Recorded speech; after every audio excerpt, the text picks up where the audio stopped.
Christian station on Space to Ground. Welcome to Space to Ground, your weekly look at what's happening on board the International Space Station. I'm Dan Hewitt.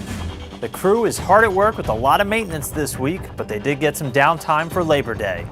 Making the most of his day off, Reed Wiseman took to Twitter to share views of a few cities you might recognize.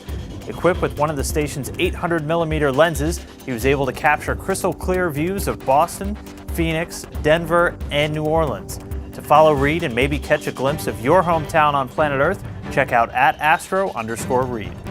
A new experiment called Energy kicked off this week on board the station, and it's hoping to help fine-tune astronaut workout and nutrition plans. It can be difficult for astronauts to maintain a good energy balance while in microgravity for long periods of time, and if things get out of whack, it can affect every aspect of their health. Knowing just how much fuel these spacemen and women need to keep going will help ensure they stay healthy, while also letting us know how much food we need to send along, something that will be even more important as we look to one day travel to Mars. This week's Twitter question comes from Lucas, who asks, how can astronauts be quickly and safely evacuated from the ISS in case of an emergency? Can they simply jump? Well, because of how high and how fast the station is traveling, jumping wouldn't be a very good idea. We do have a very capable escape system in place, though, just in case.